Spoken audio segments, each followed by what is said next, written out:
আসসালামু আলাইকুম। আমার চ্যানেল আপনাদের সকলকে স্বাগত।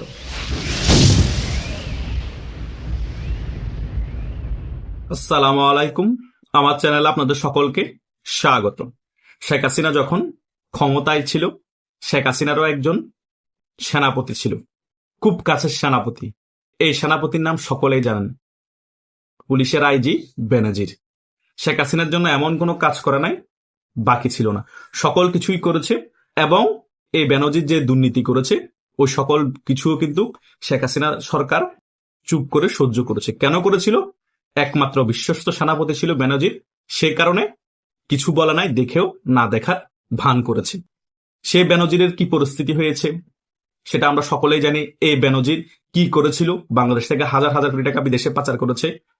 বাংলাদেশে এমন একটা অবস্থা তৈরি হয়েছিল যে তার জায়গা কেনার জন্য তার নামে আর কোনো অপশন নেই, কারণ এত পরিমাণ জায়গা কিনেছে। একটা মানুষ যতটুকু জায়গা কিনতে পারে সেটাও কিন্তু সে মোটামুটি ফুলফিল আপ করে ফেলেছিল, এবং তার বইয়ের নামও সেটা ফুলফিল আপ করে ফেলেছিল। দেশেও এত সম্পত্তি, বিদেশেও অনেক বেশি সম্পত্তি করে ফেলেছিল। এখন আবার নতুন সেনাপতি তৈরি হচ্ছে বিএনপিরও। তার নাম কি? তার নাম হচ্ছে আইজি বাহারুল ভাই। বাহারুল ভাই গতকালকে বক্তব্য দিচ্ছে, নিষিদ্ধ সংগঠন আওয়ামী লীগের কোনো কার্যক্রম পরিচালনা করা যাবে না, আমাদেরকে আরো কঠোর হতে হবে। আমার কথা হচ্ছে, ডক্টর ইউনূস সরকার চলে যাওয়ার পর আওয়ামী লীগের উপর যে নিষেধাজ্ঞা ছিল কার্যক্রমের উপর, সেটা উঠে গিয়েছে, এবং ছাত্রলীগের উপরও যে নিষেধাজ্ঞা আছে সেটা উঠে গিয়েছে। কারণ ডক্টর ইউনূস সরকার ছিল অন্তর্বর্তীকালীন সরকার, তার সকল নির্বাহী আদেশ ছিল অন্তর্বর্তীকালীন এবং অবৈধ। ছাত্রলীগকে নির্বাহী আদেশে নিষিদ্ধ করা হয়েছিল, এবং বাংলাদেশ আওয়ামী লীগের কার্যক্রম নির্বাহী আদেশে স্থগিত রাখা হয়েছিল। এখন অন্তর্বর্তীকালীন সরকার চলে গিয়েছে, সে সকল নির্বাহী আদেশও চলে গিয়েছে। এখন বাংলাদেশ আওয়ামী লীগের কার্যক্রম কোনোভাবেই স্থগিত থাকবে না, এবং ছাত্রলীগের উপরে যে নিষেধাজ্ঞা ছিল সেটাও উঠে গিয়েছে। এখন আপনাদের গায়ে জোর আছে, জোর দেখিয়ে আওয়ামী লীগের নিরীহ কর্মীদেরকে গ্রেপ্তার করতে পারবেন।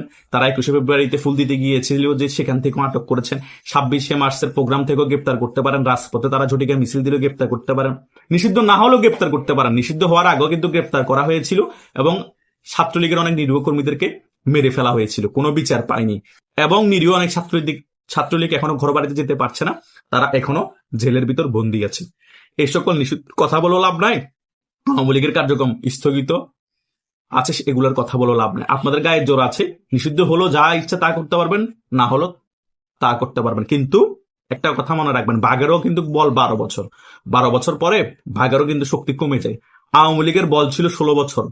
16 বছর পরও আওয়ামী লীগের শক্তি ছিল, কিন্তু একটা ভুলের কারণে, শেখ হাসিনার কিছু বক্তব্যের কারণে ইস্যু তৈরি করে 36 দিনের মাথায় কিন্তু শেখ হাসিনার মতো প্রভাবশালী সরকারেরও পতন ঘটে গিয়েছে। আর আপনারা তো এখনো তৈরি হচ্ছেন। শেখ হাসিনার ওই সেট আপটা 16 বছরের তিলে তিলে গড়া, আপনারা এখনো তৈরি হচ্ছেন। তারেক যে সেনাপতি হিসেবে সাজার জন্য চেষ্টা করছেন, তারেক যে আপনি যে বিশ্বস্ত সেনাপতি, সেটাও কিন্তু এখনো ঠিক করা নাই। সেটাও ঠিক করার জন্য আপনি চাচ্ছেন যাতে আমাকে বিশ্বস্ত সেনাপতি হিসেবে আইজি পদে রাখে, এই জন্য এই সকল বক্তব্য দিচ্ছেন। এ সকল বক্তব্য দিয়ে আওয়ামী লীগের যারা সাধারণ কর্মী, তাদের কোনো মনোবল দুর্বল করতে পারবেন না, বরং তারা এই সকল বক্তব্য শুনে মনোবল আরো চাঙ্গা হয়। ডক্টর ইউনূসের আমলও দেখেন নাই, ডেভিল হান্ট 1, ডেভিল হান্ট 2 এর কথা বলা হতো, অস্ত্র উদ্ধার, উদ্ধার, এগুলোর কথা বলে শুধু আওয়ামী লীগের নিরীহ কর্মীদেরকে ধরা হতো, ঘর বাড়ি ছাড়া করা হতো। কি লাভ হয়েছে? আওয়ামী লীগকে দমাতে পেরেছে? আওয়ামী লীগের 1% জনসমর্থন কমাতে পেরেছে? যতই এগুলো করেছে ততই আওয়ামী লীগের জনসমর্থন বেড়েছে, ততই জনগণ আওয়ামী লীগের প্রতি সিম্পেথি বেড়েছে। এখনো যখন এই সকল বক্তব্য দিবেন, আওয়ামী লীগের উপর দমন নিপীড়ন চালানোর জন্য প্ল্যানিং করবেন, বাহারুল সাহেব এবং বিএনপি যে সকল নেতা, তাদেরকে বলছি, আওয়ামী লীগের উপর সিম্পেথি আরো বাড়বে, আওয়ামী লীগের উপর জনগণ আরো আস্থা বাড়বে, জনপ্রিয়তা বাড়বে। আপনারা সারা বাংলাদেশে যে 12ই ফেব্রুয়ারি নির্বাচন পরে যে পরিমাণ চাঁদাবাজি বেড়ে গিয়েছে, ওগুলো নিয়ন্ত্রণ করুন। আইজি সাহেবের বলা উচিত, 12ই ফেব্রুয়ারির পর সারা বাংলাদেশে যে পরিমাণ চাঁদাবাজি বেড়ে গিয়েছে, সমঝোতার ভিত্তিতে চাঁদাবাজি করার নাম করে যেভাবে অনেককে দমন নিপীড়ন করা হচ্ছে, ওই সকল চাঁদাবাজদের উপর জিরো টলারেন্স, তাদেরকে অনতিবিলম্বে গ্রেপ্তার করা হবে। বাংলাদেশে কোনো জায়গায় চাঁদাবাজি চলবে না। তখন বুঝতে পারতাম আপনি একজন সত্যিকারের পুলিশের আইজি। আপনি একটা পক্ষে রয়ে আর একটা পক্ষকে দমন নিপীড়ন করবেন, তারা নিষিদ্ধ নাকি নিষিদ্ধ না ওই ব্যাপারে কথা বলবেন।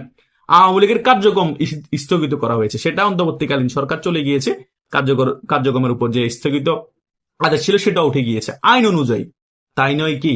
আপনিও আরেকটা বেনজির সাজার চেষ্টা করিয়েন না, আপনিও বেনজিরের মতো তারেক যে সেনাপতি সাজার চেষ্টা করিয়েন না। কথা বুঝেন নাই? বাংলাদেশের জনগণ এক বেনজিরকে ক্ষমা করে দিয়েছে, এক বেনজির সেফ হয়ে গিয়েছে। কারণ আরেক বেনজির সাজার চেষ্টা করলে বাংলাদেশের জনগণ এখন ভালো করেই বুঝে চোদু না, ছাড় দিবে না। শেখ হাসিনার আমলে পুলিশ যেগুলো উল্টাপাল্টা কার্যকলাপ করেছে তাদের কি পরিস্থিতি এখন দেখেন না? হয়তোবা কিছু লোক বেঁচে গিয়েছে, পালিয়ে যেতে পেরেছে, পালিয়ে যেতে পেরে কি হয়েছে তাদের কোনো খবর আছে এখন? তাদের ফ্যামিলির কি অবস্থা? যারা এখন জেলের ভিতর আছে তাদের কি অবস্থা? ইতিহাস কাউকে কিন্তু ক্ষমা করে না, এটা রিয়েলিটি। কথা বুঝতে পেরেছেন? তাই একটা পক্ষের হয়ে কাজ করিয়েন না। হ্যাঁ, কাজ করবেন, কিন্তু তার মানে এ না যে একটা পক্ষ আর একটা পক্ষকে একেবারে দমন নিপীড়ন চালাবেন। আওয়ামী লীগের আমলে আমরা দেখতে পেয়েছি কিছু পুলিশ ছিল, ছাত্রলীগ নাম বললেই মাত্র ছাত্রলীগকে গ্রেপ্তার করতো এবং বিএনপির উপরে দমন নিপীড়ন চালাতো। শেখ হাসিনা পুলিশকে এমন পাওয়ার দিয়ে ফেলেছিল, সেই কারণে সাংগঠনিক দুর্বলতা হয়ে গিয়েছিল শেখ হাসিনার আওয়ামী লীগের। ওই পুলিশটা নিজেরা মনে করতো আমরা সর্বসর্বা, আমরা শেখ হাসিনাকে টিকিয়ে রেখেছি। আমরা আওয়ামী লীগের প্রাপ্তিপতিম সংগঠন ছাত্রলীগকে না খাইলেও কি হবে, যুবলীগকেও না খাইলে কি হবে, তাদের কথা না শুনলেও কি হবে? আমরা শুধু এমপি মন্ত্রীর কথা শুনবো, সচিবদের কথা শুনবো। আওয়ামী লীগের সাংগঠনিক যে সকল কর্মী আছে তাদের কথা না শুনলেও কিছু হবে না। পিটাই পিটাই তাদেরকে জেলে নিয়ে যেত, বিএনপিদেরকেও নিয়ে যেত। এমন এমন রেকর্ড আছে, আমি দেখেছি বিএনপির কর্মীদেরকেও ধরছে। অনেকেই বলছে আমি ছাত্রলীগ ভাই, তাকেও মেরে বলছে ছাত্রলীগ, ছাত্রলীগ এইটা বিএনপি করে, ইটা কত এভাবে করে ছাত্রলীগ কর্মীদের উপরে দমন নিপীড়ন চালিয়েছিল পুলিশ। কারণ পুলিশকে ওইভাবে তৈরি করা হয়েছিল যে পুলিশের মাধ্যমে আমাদের ক্ষমতা টিকে থাকতে হবে। রাজনীতিতে কখনো পুলিশ আর্মি দিয়ে ক্ষমতা বেশি দিন টিকে থাকা যায় না, চিরস্থায়ী না। কারণ জনগণের সমর্থন না থাকলে আজকে না হয় কালকে পতন হবেই হবে। বিএনপিও কিন্তু সেদিকে এখন আগাচ্ছে, প্রশাসন নির্ভর হয়ে যাচ্ছে আস্তে আস্তে। প্রশাসন দিয়ে এখন আবার টেকনিক্যালি ভাবে আওয়ামী লীগকে দমন করার জন্য প্ল্যানিং সাজাচ্ছে, আর্মিদের মতো তাদের লোক ঘুষাচ্ছে আওয়ামী লীগকে দমন নিপীড়ন করার জন্য। নতুন নতুন সেনাপতি তৈরি করছে, আওয়ামী লীগ যেভাবে তৈরি করেছিল। ভাই, আওয়ামী লীগের খারাপ জিনিস ফলো করিয়েন না।